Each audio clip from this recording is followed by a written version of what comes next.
EVO. This series contains adult language and depictions of graphic violence. Listener discretion is advised.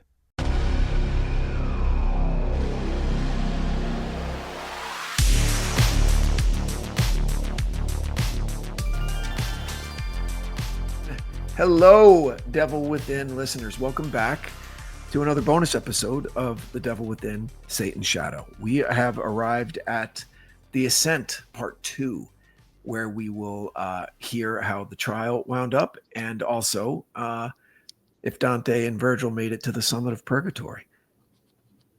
They did. Okay. Spoiler. Joined, as always, by Margot Carmichael, the host of Death by Southwest. If you're not listening, you should.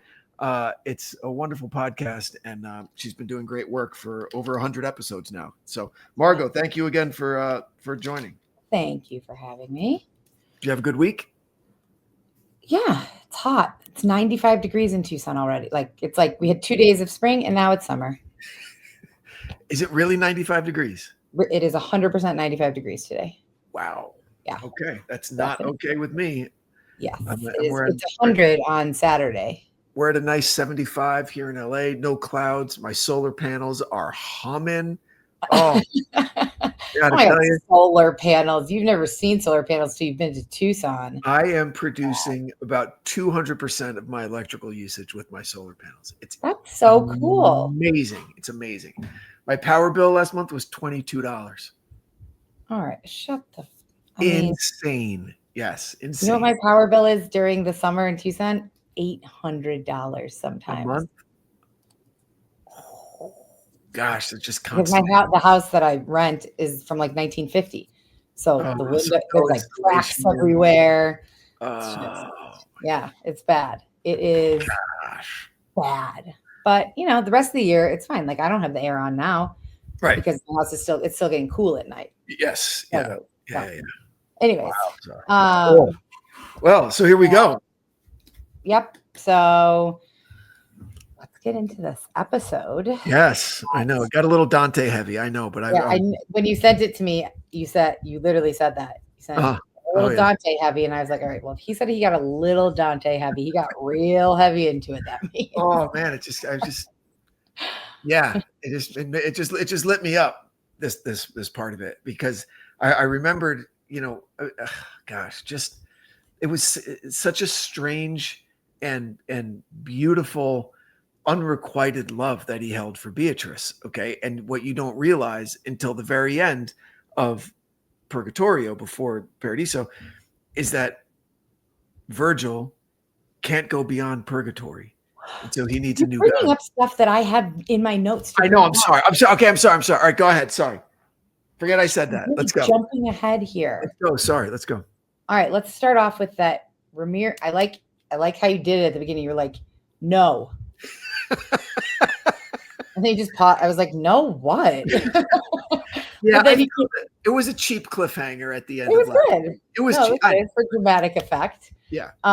No, Ramirez did not kill the juror, Phyllis. Yeah. Phyllis. It felt like a little light about how they determined that, though. Don't you think? Like all that you said was like based on some evidence found at the scene and a witness.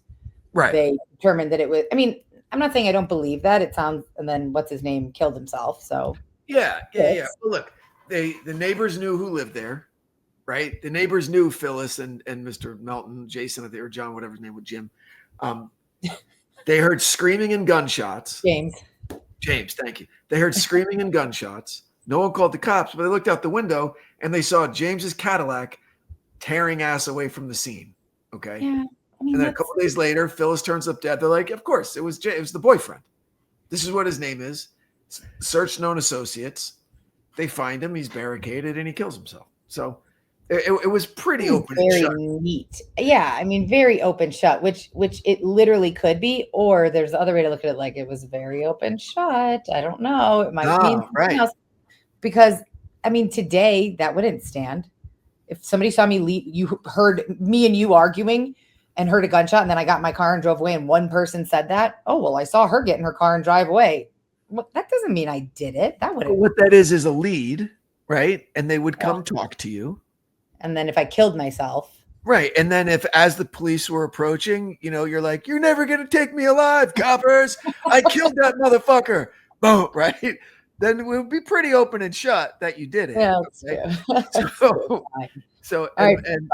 And Mr. Melton was on the lam, right? He fled the scene. He wasn't around. He lived there. Okay. So it was all right, so there's no room for real speculation as to otherwise. No, I personally don't think so. But I listen. You never know. Anything's possible. It could, I don't know if Ramirez had that kind of juice on the inside to perpetrate a murder and then have a perfect patsy and an abusive ex-boyfriend or whatever. That would be pretty. Would be pretty great. Probably not. All right, fine. Yeah. So then we get into the trial procedure, and you say, I'm not judging. I'm just pointing out the uneven playing field. And I was like, oh, you sound very judgy, like very heavy. And also, that is like crazy. It's super leaning in the prosecution's favor to have. Of course. It's the first thing that people hear, and then to have them end, it's the last thing that people hear, and the defense doesn't even get a rebuttal, whatever. To the rebuttal. That's how my kids argue with me. They get the first word and they get the last word, and it's not fair, right? It's not. It really isn't fair. I get it. It's the burden of proof. Listen, the prosecution has a more difficult job during the trial period, during the trial process, because of our system of jurisprudence states that we are innocent until proven guilty. So Ramirez walks into that courtroom. He's an innocent man until the prosecution proves beyond a reasonable doubt, not beyond all doubt. The jurors are allowed to have some doubt, but it has to go beyond any doubt that's reasonable. Okay. That he did it. So they have a much more difficult job. Whereas the defense can just say, maybe it was somebody else. And if there's a little bit of reasonability, the fact that someone else could have done it, then according to the laws of the jury trial, they'd have to acquit. Okay. So kind of to mitigate that kind of. Yeah. They're trying to even the playing field. Exactly. Thank you very much. Yeah. It's an attempt to even the playing field given the high burden of proof that the prosecution has. Which if people walked into a courtroom and really were considered innocent. I know they are by the, technically, yes. This is blind, Margot. Blind. It's like nobody, like Ramirez walked in there and everybody's like, there he is, he's guilty, he did it. Nobody was like, oh, he's innocent. Let's hear them make me believe he's guilty. Like, that's just not the case. So, but the whole justice system is completely ridiculous sometimes. But it's better than anywhere else. You want to go stand trial in Iran? No, you don't. Or Brazil? No, you don't. No. Hell, anywhere in Europe? Do you really want to? No, I agree. Yeah. That just made me wonder. I'm sure you don't know the answer to this. Like, you know how many people we wrongfully convict, and we find that out years later, especially with DNA now. I wonder if that happens a lot in other countries. Wow. Probably not. Why not? Why don't you think it would? It's probably easier to convict over there is what I'm saying. I don't know if they have the standards that we have. I don't know. I do really enjoy watching the British courtroom. If there's a crime drama that takes place in England and they have to wear the George Washington hair in court. All the lawyers do. Yes. It's crazy. Kind of silly, right? It's so ridiculous. It's very ridiculous. Do you think that giving the prosecution the last word has actually possibly changed jury opinions before? Yes. Yeah. Okay. I do, because if you're sitting there and if you're a defense counsel and you're like, man, I've got this great closing, and the prosecution goes and you're like, there's my trump card, bitches. Bam. Now what? Instead of that just sitting with the jury as the last thing they hear, then the prosecution comes in and he goes, well, actually, it's this and that, so fuck off. And plus, it's if the defense gives their closing statement, no matter how good and impactful it is, if the prosecution comes in with their whatever, what is it called? Summation. Or the rebuttal. They go, the rebuttal. The rebuttal, yeah. And that's even more powerful. Even if you loved the defense one, like, you're going to remember that one more. See, it was Johnny Cochran. Think what you will about Cochran, and I certainly have my feelings about Johnny Cochran. O.J. Simpson's defense lawyer, he gave the summation, and he had such charisma and connected so well with the jury, and he spoke in rhymes. Okay, if it doesn't fit, you must acquit. Okay, and that was so powerful in its summation, right? That Americans we're so stupid. We're a fortune. He made a rhyme. That's it. Like, we're a fortune cookie society. That's it. That's all we could fit in our brains. And that was so powerful, and it landed so well with the jury that the rebuttal by the prosecution couldn't. They couldn't undo that. They couldn't get that earworm out of the jury. It doesn't fit. We got to acquit. Oh my God. It rhymes. It's catchy and clever, and also it's like just cheese. Like, it's just cheesy, and that's so ridiculous that's enough. People love something that's, I don't know. Yeah. We're just dumb sometimes as a society. Agree. Also, the trial's now over. You were like, okay, this and this and this, and the prosecution and this, and now we're done. I was like, what? Where's the rest of the trial? Like, it's like that was it. I guess these are the bonus episodes. But I feel, couldn't you do like multiple episodes on the trial? But all you would hear would be the trial. The same story that we just told in 9 episodes, just as evidence from. That's true. As testimony. Like, you'd hear about the Avia Prince, you'd hear about from the survivors, you'd hear, and we know all of that. So all of the people that we've already talked about, all of the evidence that we discussed, that's what was presented by Halpin, by Deputy District Attorney Halpin. The defense, all they tried to do was, some other guy did it, some other dude did it, because the MOs were so varied and random, and the victimology was all over the map. So there's no way it was one guy. But then the shoe prints, all of the unfenced items that Ramirez had, or that his cousin, or his friend up in San Francisco had, that were identified as from the victims' houses. Like, there was nothing that the defense really could do, That's true. Yeah. Okay, no, that's a good point. I didn't think of it that way. True. Yeah. So then you get to jury deliberation. Mm-hmm. Would you want to be the foreperson if you were on a jury like this? I'm not type A enough, I don't think. Oh, okay.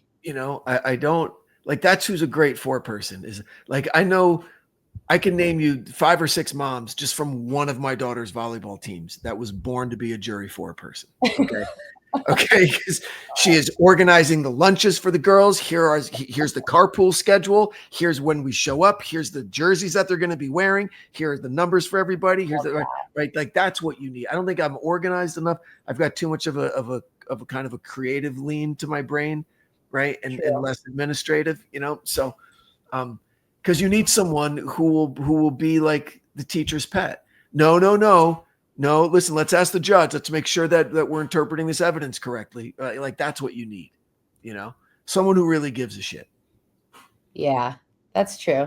Yeah. At first I was like, oh God, I would never want to do that. Yeah. And then I was like, actually, I think I would want to do that. If I really gave a shit about the case, then I'd want to, because I don't trust anybody else. I don't want some other dumbass being in charge of this. Yeah. Like, I'll do a better job. Right. So I would want to do it, I think. Yeah.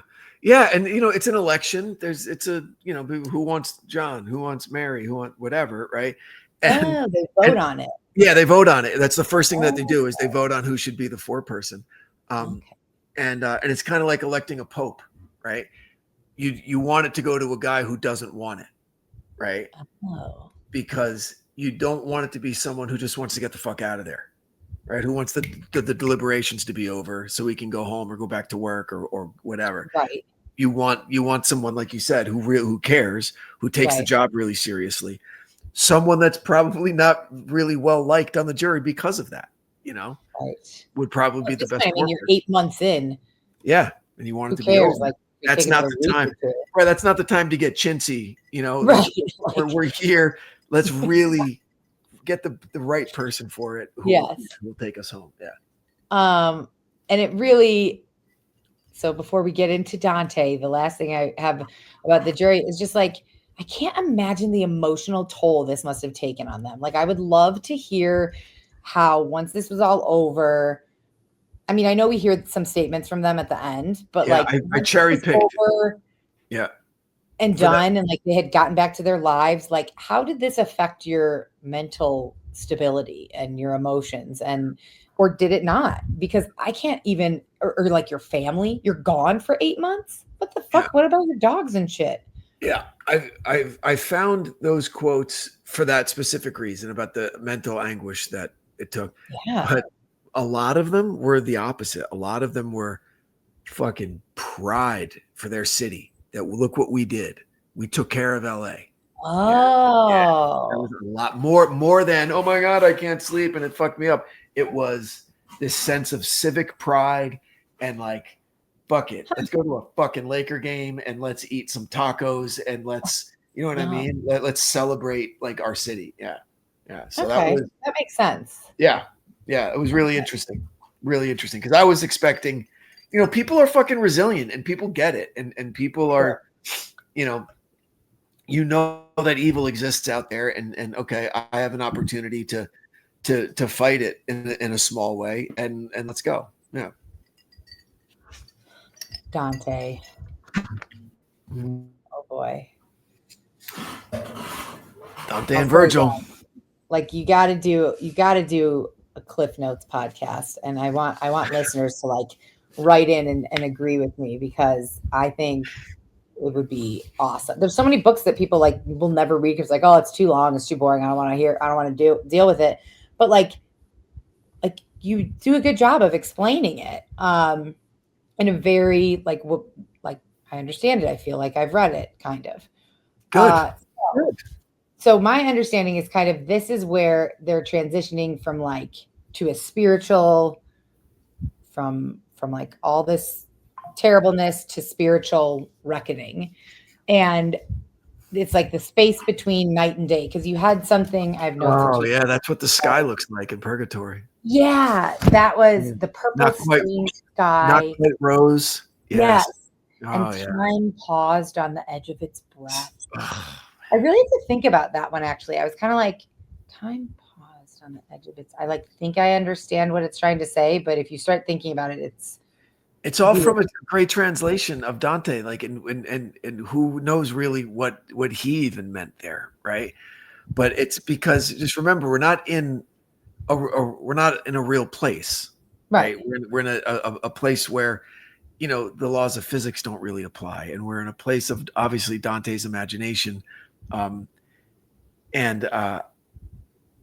he's you pointing out the absurdities and you know the phantasmagorical kind of nature of Inferno, right?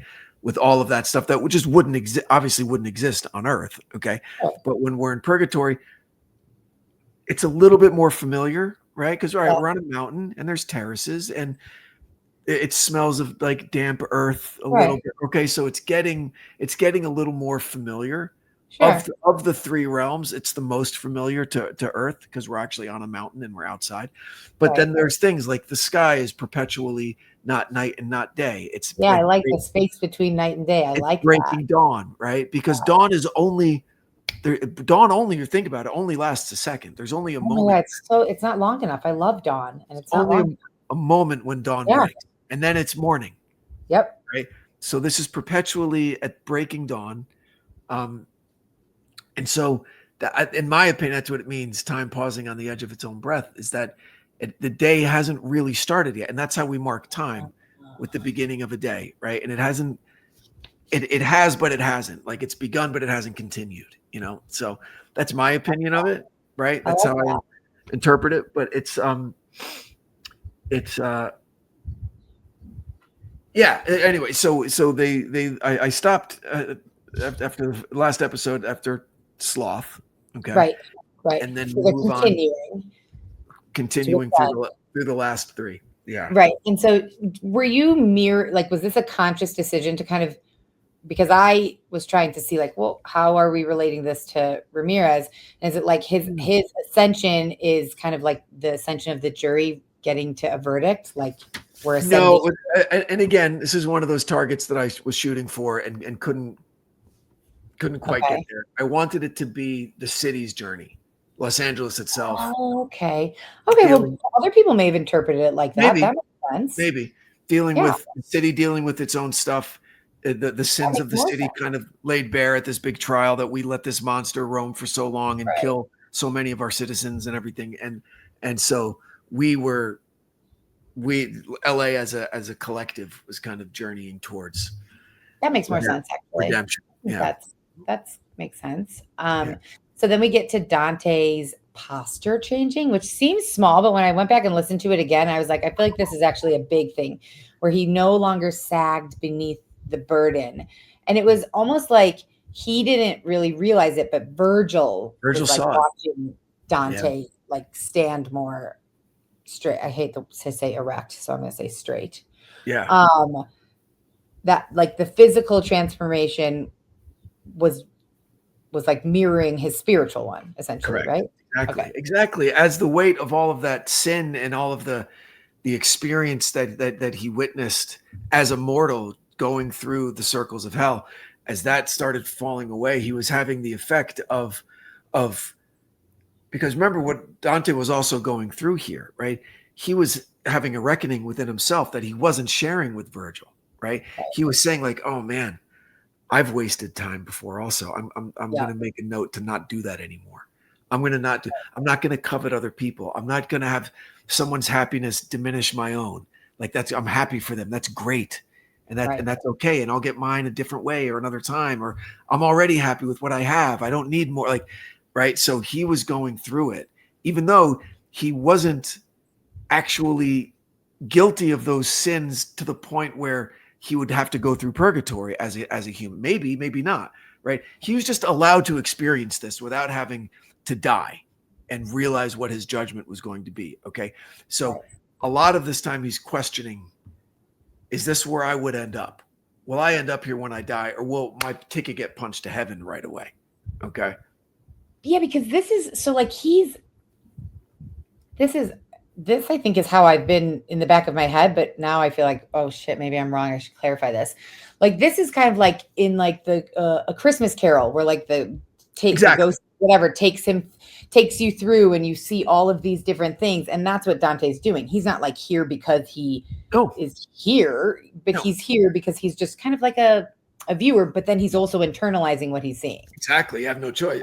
Basically, he's here because game recognized game, right? Like Virgil's a poet, right? Dante's a poet. He's like, okay, dude, you're curious. You want to write this. You want to know what this is all about, because what's revealed later on of this unrequited love, right? That's what he's yearning for, right? Dante likens the love of Beatrice to the eternal love of the divine, okay? And so, Virgil has a little surprise for him at the peak of purgatory, right? But so he's got to, being able to go through it, it's almost like, in a way, you can think of Dante as like a war correspondent, right? Someone who's not fighting on either side, but is there to observe and report on. Right. Okay. Yeah. Do you have a house phone? Did I just hear a house phone ring in the background? No. Like, I was gonna really give you a hard time. I'm 1,000 years old. I don't know. My phone dinged because I got a text that came in. I just heard it faintly, and then I was picturing like in your kitchen, and I was like, is there a house phone there? There's not. I feel like maybe there was. There's not. I've looked around. My house had been redesigned, I guess, from when there were landlines here, because there's no evidence of where the landlines used to be in the house. I know. Oh, I have them in this house for sure. Really? Like where the little thing goes in. And I said the other day, I'd love, if I didn't have the job that I have, I'd get rid of my cell phone. I'd only have a house phone. And you'd have a landline? Yeah, for sure. I don't want people to be able to reach me when I go out. I don't want to have to check my email when I'm standing in line at Costco. Like, I don't want to be that connected. You know, if I want to check Instagram, I'll do it from my damn computer. And if you want to talk to me, you can talk to me when I'm at home, not out doing something. Sure. That's how I really feel. I feel like I'm aging. I'm becoming a grumpy old man. That's okay. No, hey, listen, I love, unplugging as much as the next person. Okay. So after sloth. Wait. Oh, sorry, go. Okay, no, I'm not going to answer that. Oh, I did want to say something because one of my favorite words is anthropomorphize. Yeah. And you did that to the mountain. I don't know if you did that or if Dante did that, but the mountain's breath blew cool and crisp. Mm-hmm. And that's one of my favorite things I learned in like grade school, and I love that word. What is myrrh? Myrrh. It's like frankincense and myrrh. It's a scented kind of like herb, right? Like frankincense. I know what frankincense is. Okay. Right. It's one of the 3 gifts that the 3 wise men brought baby Jesus in the manger in Bethlehem. You didn't see that that Family Guy episode where it's like there's always that one person who gets too nice of a gift at someone's birthday, right? Like, and the 3 wise men are walking up, and one guy goes, "Whoa! You brought him gold? I brought frankincense." And the third guy goes, "Hello, myrrh. Come on, dude, gold." Yeah. So myrrh is like a medicinal kind of, scented kind of thing. Yeah. Okay. So I don't know if I put my note in the wrong place or not, but like we're getting to the 6th terrace of greed, which, by the way, the opening line, the realm of avaricious. Here comes the penitence. I was listening. I was like, what the fuck do these words mean? Am I supposed to know what this means? Avaricious is greed. Penitents are the people who are humble before God. Are humble before God. Yeah, exactly. Humble before God. Okay. Yeah, I looked it all up. But I have in my notes, why can't Virgil go to paradise? So you must have said something there or hinted at it, because immediately I was like, what? No. But then we move on to the 6th terrace. And so is this like kind of, I felt like this was symbolic of like letting go of like your what makes you your worst self, like your possessions, your ego, control, like that. And when it says true wealth lies in release, like releasing your possessions, you think that's or releasing your attachment to your possessions? See what happens a lot, you'll notice in Purgatory, is that while the version of it in Inferno was obviously, I'm hoarding all of my stuff and I'm bad and you can't have my gold and fuck off. Okay. What you learn in Purgatory is that it's not sinful on its face to be wealthy. It's okay to be wealthy. Sure. It's how you treat it and how you internalize it. Okay. So in Purgatory, you realize you always get the okay version of the sin. Here's what you can do to be slothful and not end up in hell, right? You can, it's okay to rest, but don't stay there. Realize you've got to be moving forward, right? It's okay to earn money, but don't be attached to it. Don't have it define you, right? Yeah. And don't be afraid to spend it. Don't be afraid to use it for good things. Don't be afraid to share the wealth. Right. So that's one of my favorite things about the middle section. Oh, that's a good explanation. I like that. Okay, that these are the ways that you can like still have these. Can be lustful. Yes, right? You can still have these things, but be lustful within your marriage. Be lustful within within the rules of your marriage. Be lustful about helping people. Right. Get caught up in passion for art or for whatever. Like it's that part of it is not only acceptable, but it gets you nearer the divine. Yeah. Right. Okay. I like that. My other favorite quote from this section was their dignity in their suffering. And I literally heard that and I was like, oh, that's not me. I've always wished to be that person. Like, I wish I could be the person who's like having a hard time and I just like quietly keep it to myself and, soldier on. But like, no, I like let everyone know. I'm like, I'm having such a hard time with this and blah, blah, blah. See, I read that one. It's also Viktor Frankl, one of the greatest books ever, Man's Search for Meaning. Have you read Man's Search for Meaning? Viktor Frankl is a European Jew in the 30s. Okay, he was a writer, and 1939, Germany invades Poland. All right, and all of the terrible shit starts happening to European Jews. Okay, and he was a writer, like I said, and they didn't realize how bad it was going to be. He and his wife and his family, they get picked up by the Gestapo, and he takes his manuscript, the only copy, and like his wife puts it under his wife's dress to hide it, because he thought he was actually going to be able, that was going to fucking matter. Okay. And then they get sent to a camp. The last thing he sees is his wife getting her fucking clothes stripped down as she's standing in line with thousands of other Jews, and the pages of his manuscript just go floating away. And he's like, and then they're all dead. His entire family's dead. And he's in a camp. Okay.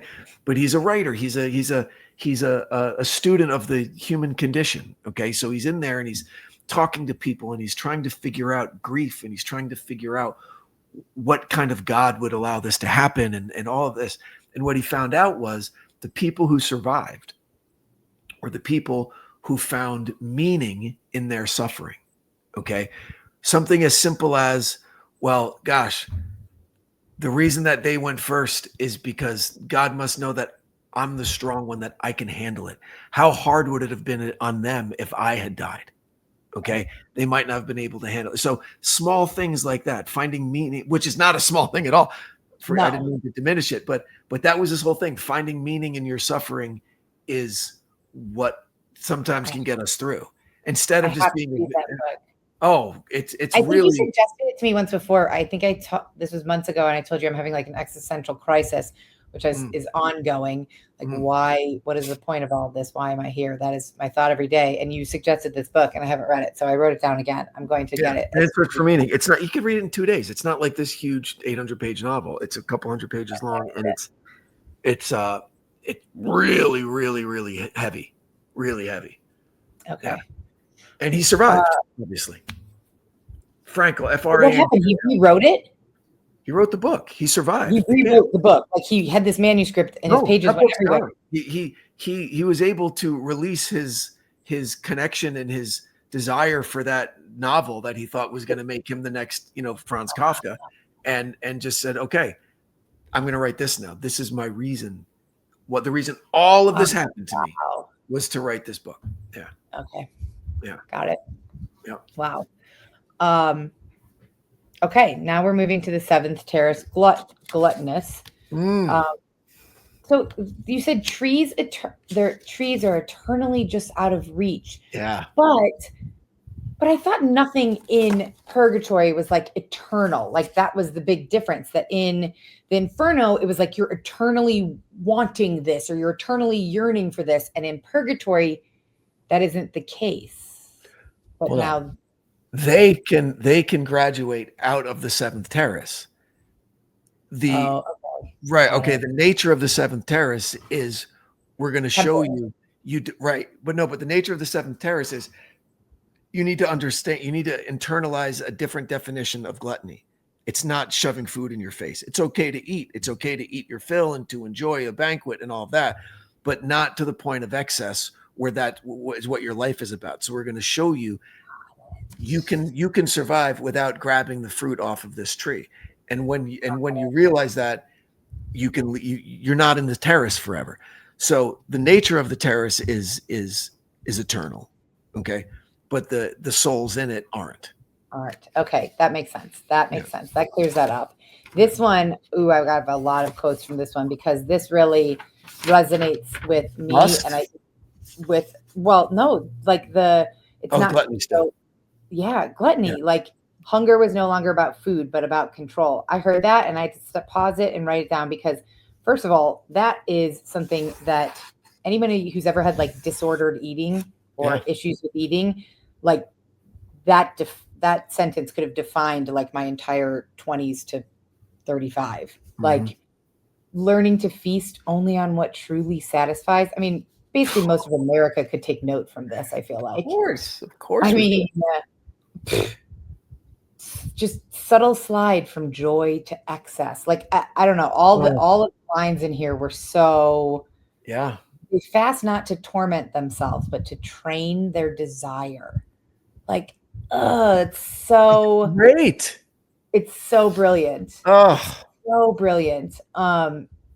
So what if you had to apply to fast from false appetites to like real life? Like, what would that mean to you in real life? Like, right, like if someone is fasting from false appetites, like now, today, what is that? What is that? Gosh, for me personally, or for other people? Like for other people, either answer. 100%, because this isn't me at all. Okay. But just the addiction to social media. Oh, yeah, that's not me at all either. But yes, I get that. Chasing likes, chasing comments, chasing all of that. Oh my gosh. It's because I see it happening with my kids. Like I see it. Yeah. I see it. I hate that. This happened last night. We were driving home from volleyball. Okay. And we're lucky. We live in a really nice part of the city. Okay.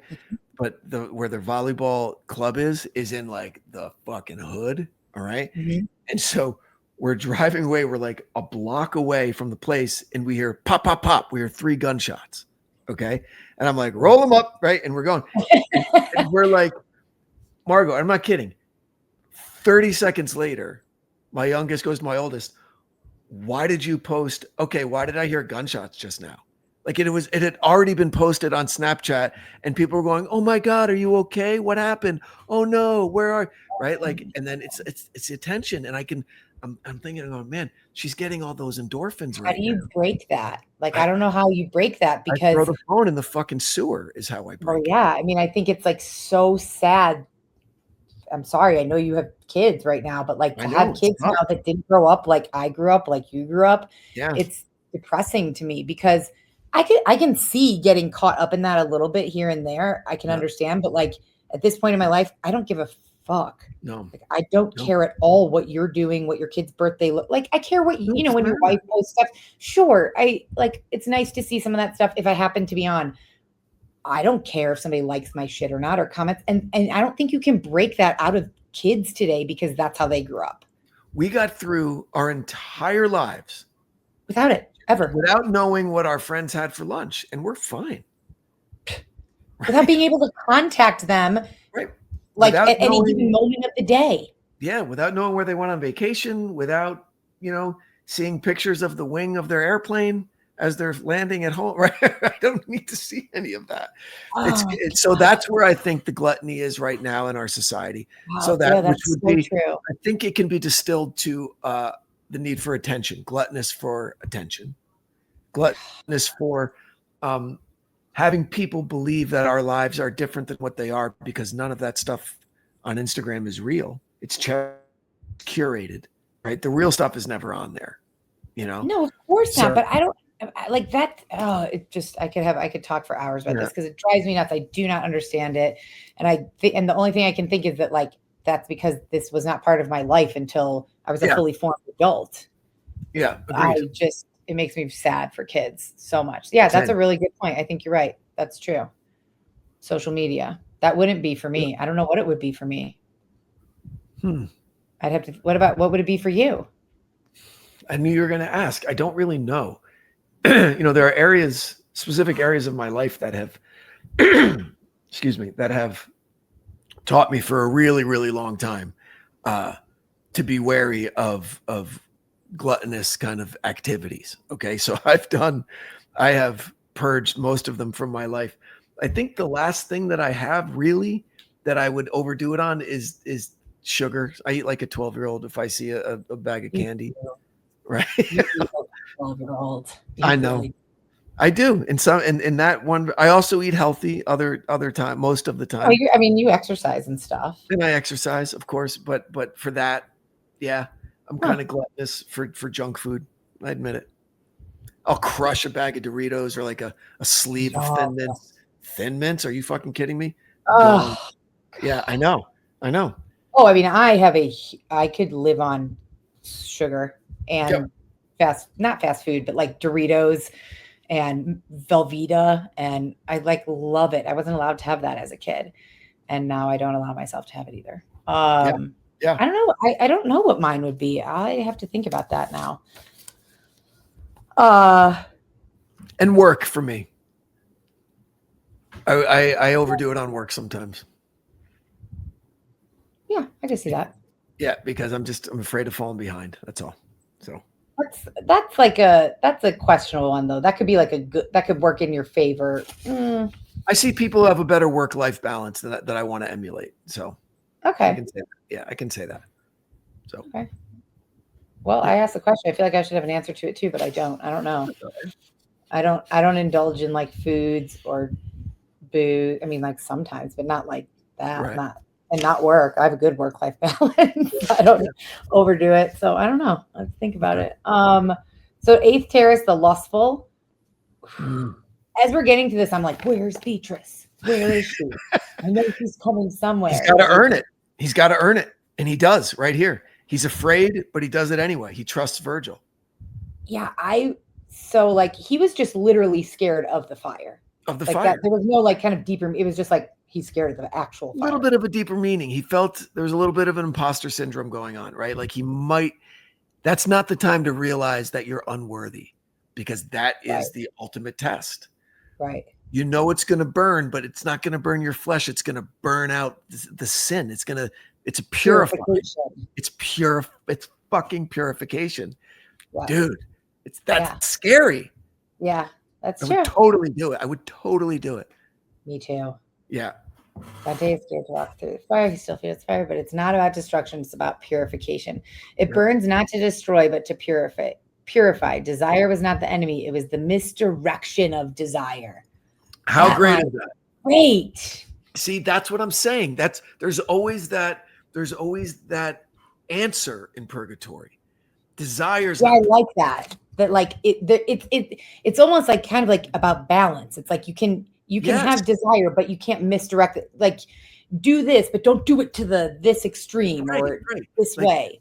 Exactly. Desire is not the problem. Misdirected desire is what gets us into trouble. Yes. Yeah. So it's okay to be desirous. Be desirous of the good things. Be desirous of joy. Right. Be desirous of time with your family. Be desirous of all that. Right. Yeah.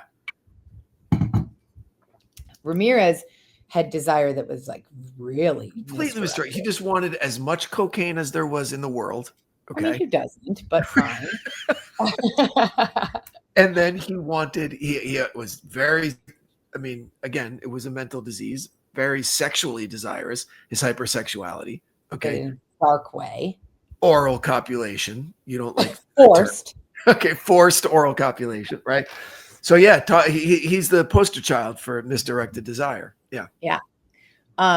So do you think that it's scary? Like, people say like changing and transformation is, people are scared of change and scared of changing who you are to try and be better, because it requires like going through that fire first. Like, any kind of major change usually is uncomfortable before it's comfortable. That's the nature of change. Absolutely. Right. So if you had to put yourself in this, like, what would that fire represent? Like for you, like, what would it be? What would, what I mean? For me, it would be, honestly, that's a crazy question. I wasn't expecting it. Not at all. Uh-huh. My wall of fire is my own near crippling self-doubt. Really? Yeah. Yep. Every time I'm able to like kind of cut that loose and just trust myself and move forward, it works out. But so many times I'm held back by that. Yeah. That's what it is. That's interesting. Yeah. I would not have expected that. I don't know what I would have expected, but I wouldn't have expected that, because you don't outwardly show a lot of self-doubt. Okay. Yeah. Yeah, that would be it for me. Good question. Interesting. And so then we get to Eden, not a metaphor, but a place not lost but guarded. Real place that Dante had only dreamed of. Oh my gosh, the 2 rivers was cool. One to forget sin, one to remember virtue. And then Beatrice. Finally. I was like, yes, I literally had it I wrote my notes first and then typed them. I had Beatrice written like in huge letters. And yes. What did he say to her? Well, I wrote down this because I thought this was really interesting, and I'd love to know your interpretation of this. Her beauty was not gentle, it was exacting. Like, what does that mean? Like, if you had no idea what somebody looked like, a woman looked like, and that's all you heard, what does that exacting mean to you? For me, exacting beauty is it's not up for debate, right? Like, it's not a matter of opinion. Okay. Got it. Right. Like, someone could say, like, I could hold up a picture of a woman and 5 different men would go, yeah, no, yes, awesome. Oh, she's okay. Not too bad. Right. That's like a gentle beauty. A gentle beauty is easy on the eyes and nice. And, some people might go, not really my type. Right. But exacting, it would be a little scary, intimidating, definitely, but remember, it's also how Dante viewed Beatrice in life. Like, he knew her in life. Okay. Right. So all it is a matter of opinion. But not much. He didn't know her. Wait, remind me. I thought he like watched her from afar. Yeah. In a maroon dress. That's it. Right. Like, he didn't know her. No, she lived only in his imagination from then on. Yeah. She's like, oh, you strayed. You loved shadows and called them light. Oh. What is that? To me, that was like kind of like the ways that like people justify all the horrible things that they do. I don't know. I really thought about that. When you loved shadows and called them light. What is that? How do you interpret that? For me, that's the life of an artist. Okay. Because artists look for all aspects of the human condition, right? They try to be a mirror on nature, and a lot of it is darkness. Okay. But if you capture it correctly, right? I mean, it becomes the light for me, right? Means, when she says you shadows and called them light, is illumination in terms of intellectual or creative kind of pursuits. Okay. That she was kind of, because he'd wanted to be maybe a priest or he was involved in politics instead of remaining like virtuous, right? And doing it makes me think that Dante doubted himself a little bit with his life choices, because when he stands before Beatrice, there's no bullshitting. Okay. Right. He is like emotionally completely exposed and naked in front of her. Right. Right. So this is him confessing. So now I'm changing my opinion because I just was reading it over and over. You loved shadows and called them light. Like, I would take that as that you found beauty in the darkness. Is that what you were saying? No. You loved shadows and called them light. I'm going to think about this. That's a critique of him. She's criticizing. Yeah, no, she's saying you strayed. You loved shadows and called them light. Exactly. She's saying it as a critique, but I don't know. I'm going to read about that line.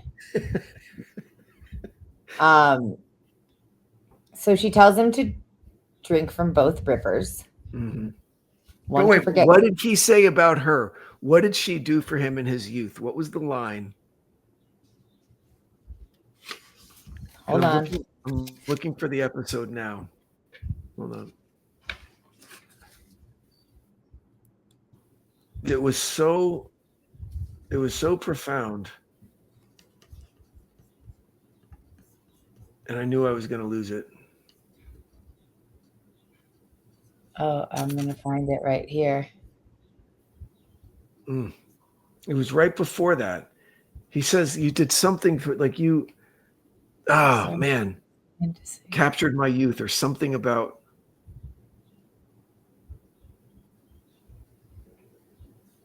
She's supposed to be. It's okay. We can move on. I'll find it. God, no, now this is going to. Oh, you were the light of my youth, the spark that pulled me from darkness. Beatrice didn't smile. Her beauty was not gentle. It was exacting. You were the light of my youth. That line right there. You were the light of my youth. Oh. Yeah, and right before that, Dante fell to his knees. You were the light of my youth, he whispered. I love Dante. Wait, so he fell to his knees, then what? He fell to his knees and then whispered, you were the light of my youth. Oh, gosh. The spark that pulled me from darkness. What a fucking beautiful thing to say to somebody. Wow. Yeah, and then she says, you strayed, you loved shadows and called them light, but grace has brought you here. I don't know. I like can't stop thinking you love shadows and called them light. Like you love something that's so dark, but to you it was beautiful. But that doesn't make sense because right, she is saying it like in it's a critique. And so now is because you think about it from Dante's point of view, is maybe his internal dialogue saying like, why weren't we together? Okay. Yeah. And that could be an answer to that question, right? Like, that's why I'm here, but why didn't I spend my life with you on earth? Why did you die young, married to another man, when I would have loved you for all eternity and blah, blah, blah? Because, so maybe, but now there they are.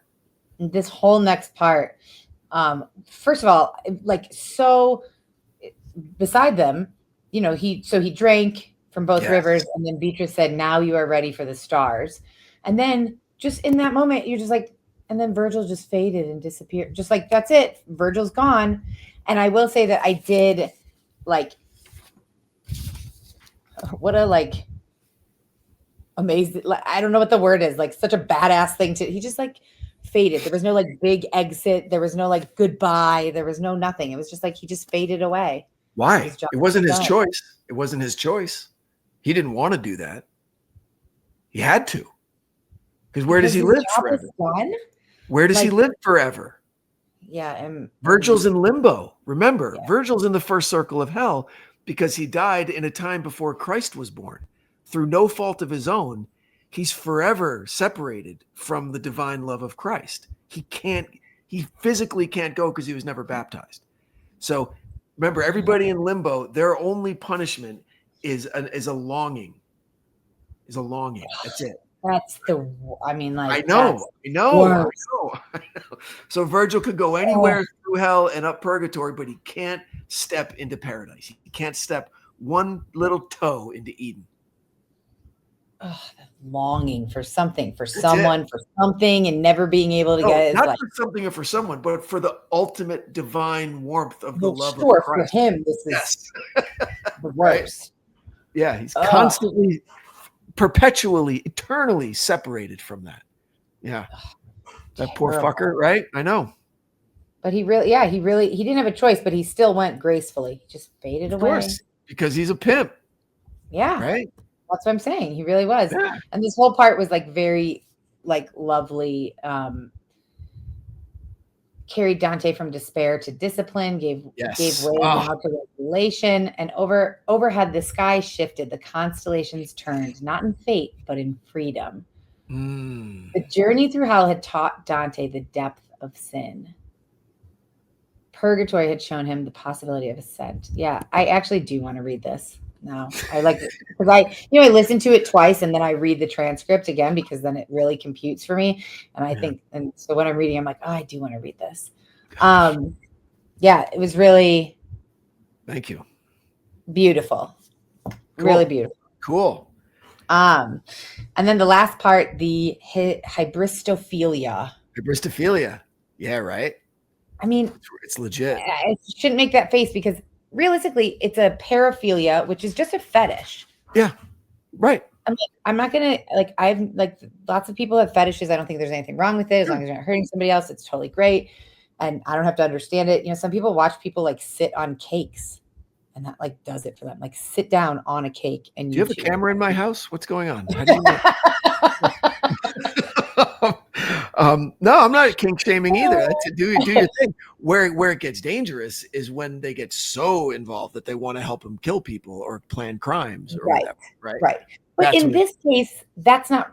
Well, I guess that is possible because he could ask because they're in the free world, so he could have them be doing his stuff. He could have them do stuff. Right. Okay. But just really I guess I understand this one more than I understand wanting someone to pee on me. I don't really get that. Like, that's a fetish. Right. But this I could see. Like, people like we were talking about this before we got on the recording. Somebody who's a little more dangerous and, Yeah. you know. No, exactly. Listen, I consider them like groupies, right? Of like a rock star, because that's how Ramirez comported himself. He was famous, like it or not. He was infamous, I guess we could say. Yeah. Handsome, charismatic, wore those sunglasses. He wore his suit with the shirt open and he stuff. Looked good. He looked good. Right. Yeah. I mean, like, for a murderer, he looked looked good. Okay. And what, if you ask any of these hybristophiliacs that were in the courtroom the whole time, they would say, no, he's innocent. He didn't do this. That's why I'm here. I wouldn't fall in love with a brutal fucking serial killer. He's obviously innocent, and the evidence just isn't there yet. I'm like, well, why do you think he's innocent? And it was a circular argument. Well, because I wouldn't fall in love with a killer, so he can't be a killer. I wouldn't have fallen in love with him, right? Yeah. So Chris Watts, the one when you were talking about that guy and like how he had was that his name, right? Man, that freaking guy. Yeah, I the story rings a bell, but I need to go back to that. No, it's one of those it's one of those you don't even really need to. But like, people who are obsessed or in love with him, I don't like. That's beyond me. I don't understand that. Do you know anyone? Have you ever like heard from listeners or fans, or do you know anyone in your life who has like written to inmates? Because I do think it was important that you pointed out that not everyone who writes to inmates, they're not doing it out of like lust or love. No, sometimes it's advocacy. Sometimes it's maybe they need a friend or they're lonely, whatever. Sure. Yeah. No, I had one guy. I had one guy that I used to work with who would always go to prison. I'm like, what? Why? And he goes, I got to go see somebody. I'm like, maybe it's his dad and whatever. Doesn't want to know. But his wife was in jail. Oh, they were married, and then she did some wrong shit and was incarcerated for a really long time, and they were trying to make it work. And then one weekend he picks up weekend shifts. I'm like, why aren't you? He goes, I met somebody. I'm like, you really? You're leaving your wife? He goes, she's got another like 7 years. Like, I got to be honest. I'm like, oh, where'd you meet your girlfriend? He goes, standing in line at the prison. She was going to see her husband. So we had a lot in common. We really understood each other. And last I know, they're still together. So yeah. Wow, really? Yeah. That's gonna make sense. I mean, like, that's a weird thing that not a lot of people could understand. I know. Like, being married, loving somebody, they go to prison, that's it. Yeah, I don't get it at all. But yeah, they got it. Yeah.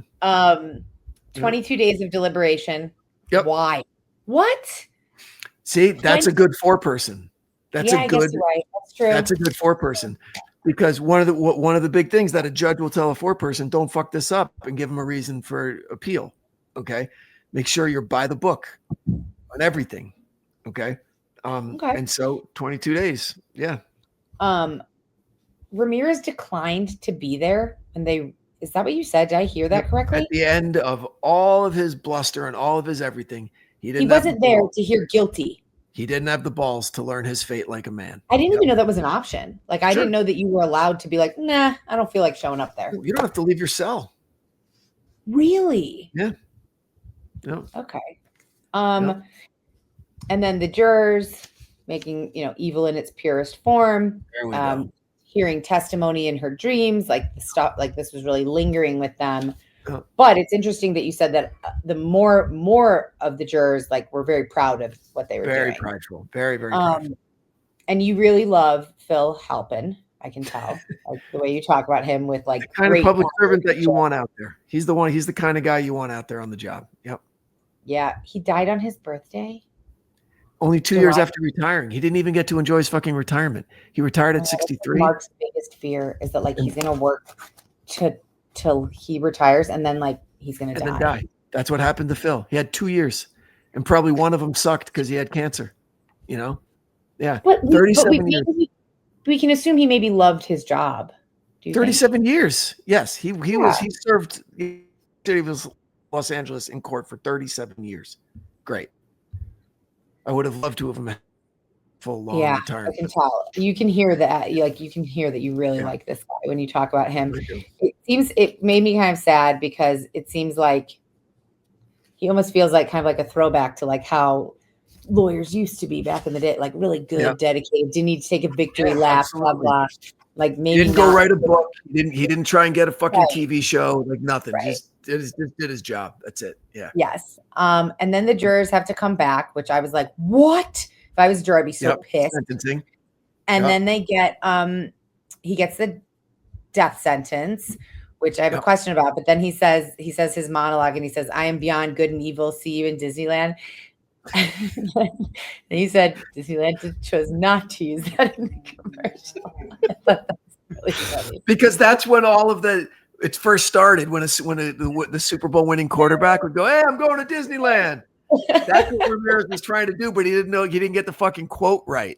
It would have been great if he nailed the quote. See you in Disneyland. Right. He should have said, "I'm going to Disneyland." That's what he meant.